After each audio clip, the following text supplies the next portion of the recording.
Thank you, my great people, and it's another moment to think of our great lad, Kenya. I welcome you to a moment with Rukwa. And this morning, I would like to discuss on the youth question in Kenya.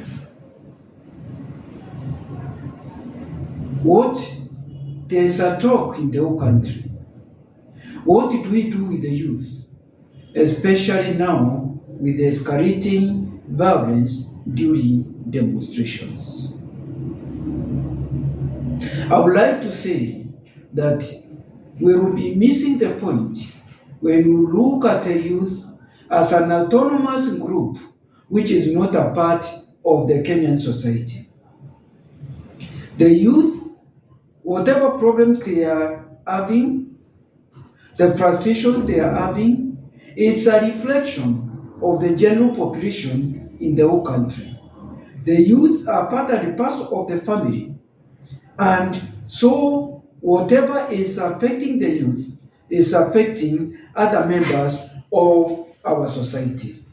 And so now, according to the way I look at it, we cannot address the issue of youth in isolation.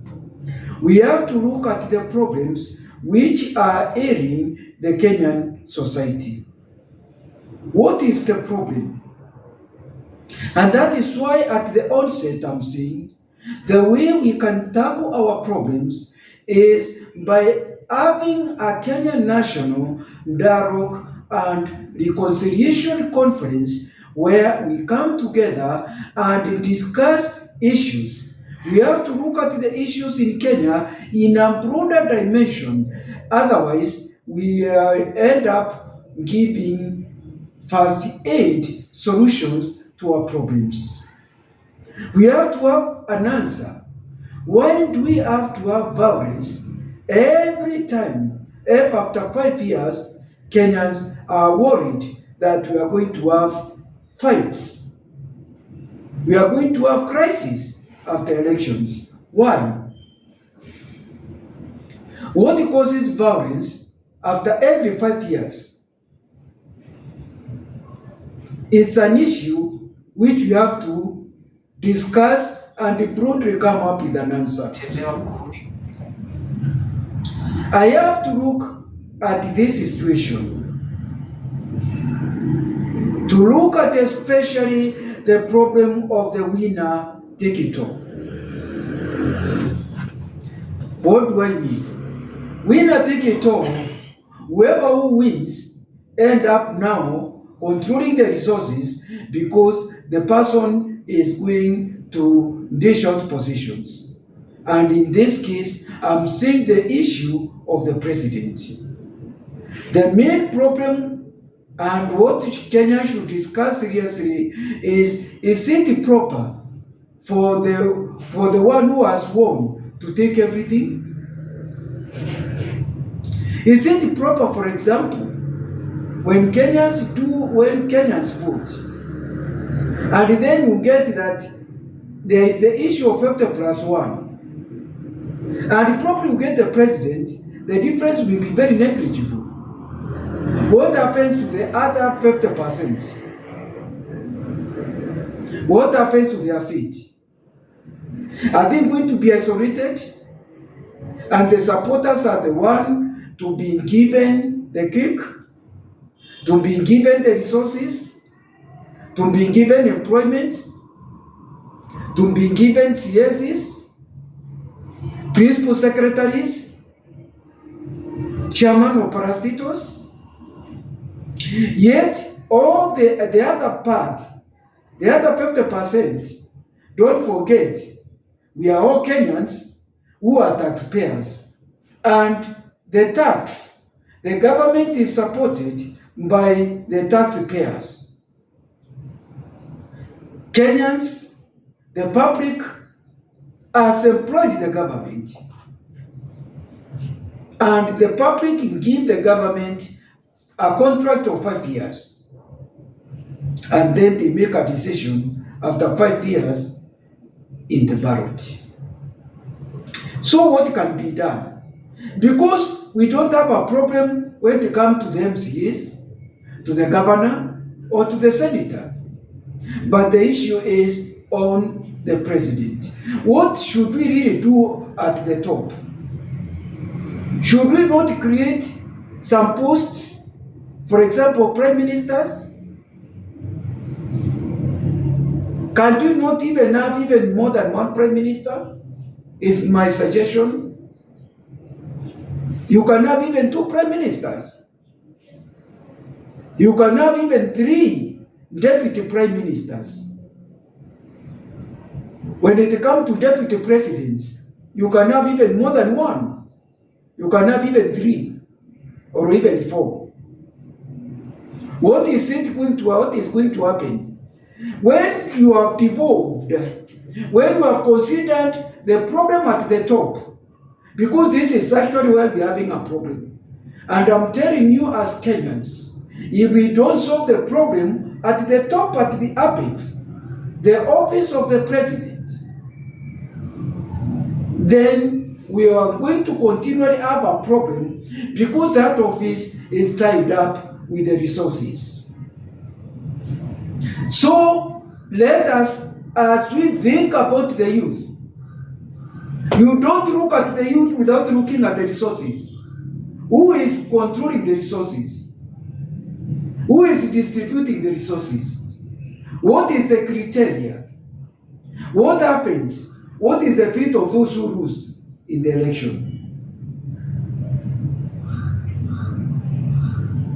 If we want peace in the country, it's not the issue is not only the youth. It's only that the old generation, they don't even have the energy. They have decided to fade. So let us seriously think about what we can do at the top. Create positions at the top so that it will become inclusive. What is going to happen to minority ethnic groups in Kenya who will never produce a president? What is going to happen? Are we really going to have peace? When it comes to the youth, the issue of unemployment, the youth, they have got into a situation of desperation because in the past, education was a way to solve the problem, was a way to move out of poverty. It was a way to help children from the poor families. They could be able to parachute their families from poverty and they make them reach Canaan. But what about today? Even after you have got to a degree, you are not assured of employment. Why? There is no transparency. It is whom you know, who supported you during campaign. Rarely are certain organizations considering the aspect of merit. Meritocracy has been overlooked. What is the fate of the children of the poor? Because those, the poverty, the poor people are the majority in this country. Those are the majority who are in the streets demonstrating, are children from the poor families who are desperate, hopeless. They don't see a bright tomorrow. Though they are armed with their degree certificates, some even with PhDs and masters, but they don't have a hope of tomorrow. When it comes to employment, even in the public service, you find that there is overrepresentation of ethnic groups who had produced presidents because it's tied up with resources. So now, the youth question, the aspect of merit, the aspect of solving the employment issue, the issue of corruption, the issue of class, ignoring the low class, it is something which needs to be tackled. We cannot just ignore the disparity.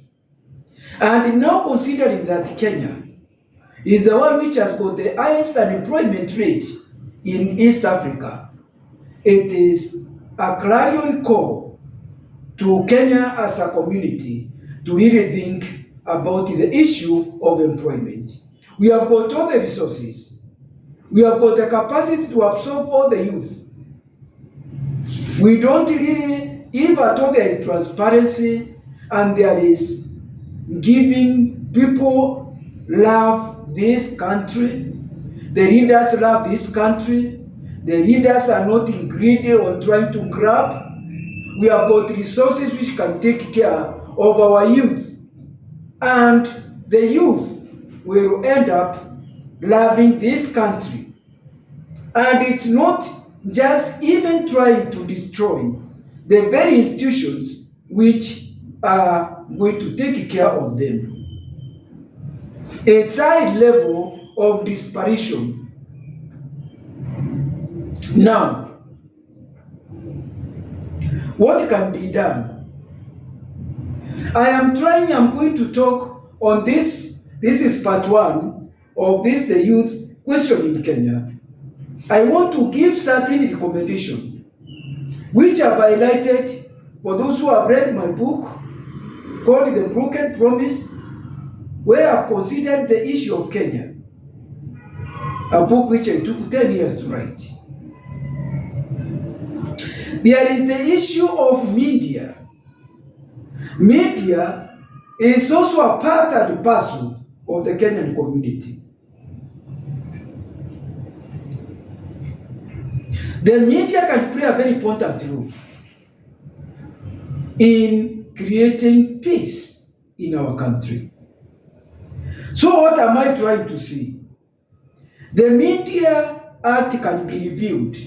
But when I'm saying reviewing, I don't mean gagging the media. The media is a part and parcel of Kenya.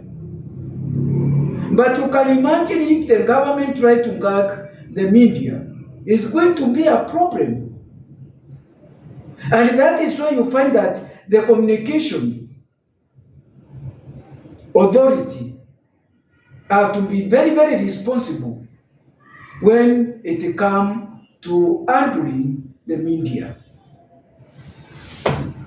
It is also important the government can establish district peace committees in every sub-counties. And these ones can be working very closely with the district sub-county security committees, so that even if there is a plan to cause destruction, it is going to be known and the community is going to withstand such a plan. And I am also asking myself, the government has got a machinery, especially of information. We have got a competent National Intelligence Service, and there is nothing which can happen, which can be planned without the NIS knowing, even at the grassroots level. And so please, I'm also making a call, even to the NIS, because they are also close to the community. If they are seriously, they give information, but then when they give out information, the relevant arms, they are going to decide either to use it or not. I hope that is not what is happening in our country. Otherwise, even people who are planning to ban institutions, police stations, to ban supermarkets. These people should have been known. Otherwise, there is a great lapse in our system if they were not known. It is also important to undertake civic education on ethnic relations. It is important for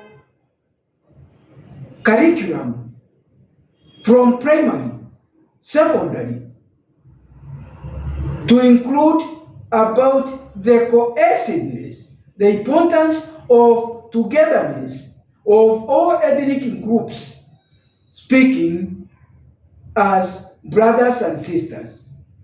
Being together, it is important for the government to think about the curriculum so that the ethnic relations should be included in all our curriculums, so that we appreciate the ethnic groups, that every community group, every community, every ethnic group in this country matters, and there is no ethnic group which is superior.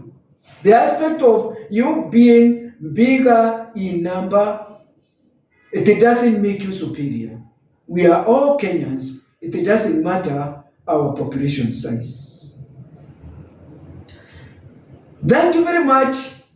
I hope you have enjoyed, and it's going to give you food for thought for this part 1, of which I'm calling the youth question in Kenya, and where I'm recommending for us to have Kenya National Dialogue and Reconciliation Conference, that to map a way forward for our country. Thank you very much even for listening. For those who have not subscribed to A Moment with Rukwaru, I'm encouraging you to do so. Have a great day. And I welcome you now to part 2. For those who have not subscribed to subscribe to this channel, I would encourage you so that you enjoy the other videos. Thank you. Adios.